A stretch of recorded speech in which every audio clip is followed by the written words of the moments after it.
ద్వితీయోపదేశకాండము 5వ అధ్యాయము. 10 ఆజ్ఞలు.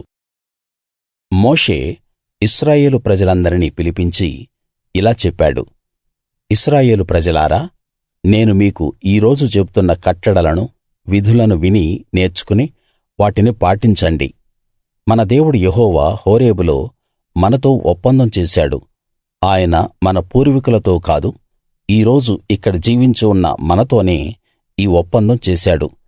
యెహోవా ఆ కొండ మీద అగ్నిలో నుండి ముఖాముఖిగా మీతో మాట్లాడినప్పుడు మీరు ఆ అగ్నికి భయపడి ఆ కొండ ఎక్కలేదు. కాబట్టి యెహోవా మాట మీకు తెలపడానికి నేను యెహోవాకు మీకు మధ్య నిలబడి ఉన్నప్పుడు యెహోవా ఇలా చెప్పాడు: బానిసల గృహమైన ఐగుప్తు దేశంలో నుండి నిన్ను రప్పించిన నీ దేవుడైన యెహోవాను నేనే. నేను తప్ప వేరొక దేవుడు నీకుండకూడదు. పైన ఉన్న ఆకాశంలో గాని, కింద ఉన్న భూమిపైనే గాని, భూమి కింద ఉన్న నీళ్లలోనే గాని ఉండే దేని పోలికలోనైనా విగ్రహాన్ని చేసుకోకూడదు.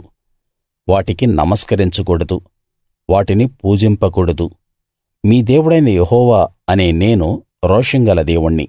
నన్ను ద్వేషించేవారి విషయంలో 3-4 తరాల వరకూ తండ్రులు చేసిన దోషాన్ని కొడుకులపైకి రప్పిస్తాను.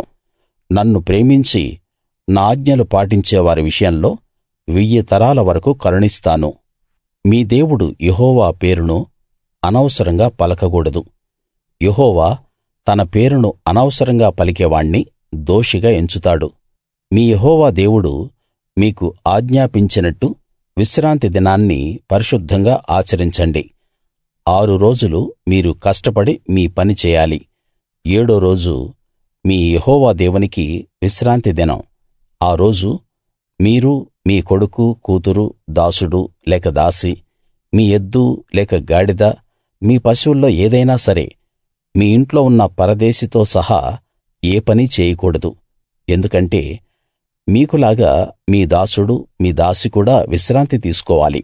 మీరు ఐగుప్తు దేశంలో బానిసలుగా ఉన్నప్పుడు మీ దేవుడు యెహోవా తన బాహుబలంతో, చాచిన చేతితో మిమ్మల్ని అక్కడ నుండి రప్పించాడని జ్ఞాపకం చేసుకోండి. కాబట్టి విశ్రాంతి దినాన్ని పాటించాలని ఆయన మీకు ఆజ్ఞాపించాడు. మీ దేవుడు యెహోవా మీకిచ్చే దేశంలో మీరు దీర్ఘాయువుతో సుఖశాంతులు కలిగి ఉండేలా ఆయన మీకు ఆజ్ఞాపించినట్టు మీ తల్లిదండ్రులను గౌరవించండి.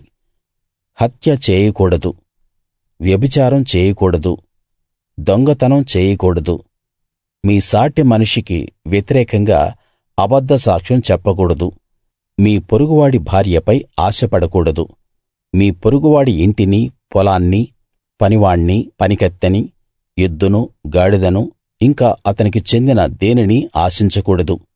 యెహోవా ఆ కొండ మీద అగ్ని, మేఘం, గాఢాంధకారాల మధ్య నుండి గొప్ప స్వరంతో మీ సమాజమంతటితో ఈ మాటలు చెప్పి 2 రాతి పలకల మీద వాటిని రాసి నాకిచ్చాడు.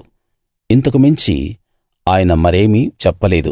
ఆ కొండ అగ్నితో మండుతున్నప్పుడు మీరు ఆ చీకటి మధ్య నుండి ఆ స్వరం విని, అంటే మీ గోత్రాల ప్రధానులు, పెద్దలు నా దగ్గరికొచ్చి, మన యెహోవా దేవుడు తన మహిమని, గొప్పతనాన్ని మాకు చూపించాడు. అగ్నిలో నుండి ఆయన స్వరాన్ని విన్నాం.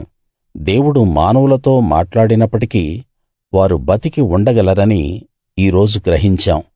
కాబట్టి మేము చావడమెందుకు? ఈ గొప్ప అగ్ని మమ్మల్ని కాల్చివేస్తుంది. మేము మన దేవుడు యెహోవా స్వరం ఇంకా వింటే చనిపోతాం. మాలాగా మానవులందరిలో సజీవుడైన దేవుని స్వరం అగ్నిలో నుండి పలకడం విని ఇంకెవరు జీవించి ఉన్నారు? నువ్వే వెళ్లి మన దేవుడు యెహోవా చెప్పేదంతా విను. ఆయన నీతో చెప్పిన దానంతటినీ నువ్వే మాతో చెబితే మేము విని దాన్ని పాటిస్తాం అని చెప్పారు. మీరు నాతో చెప్పిన మాటలు యెహోవా విన్నాడు. అప్పుడు యెహోవా నాతో ఇలా చెప్పాడు: ఈ ప్రజలు నీతో చెప్పిన మాటలు నేను విన్నాను. వారు చెప్పినదంతా మంచిదే.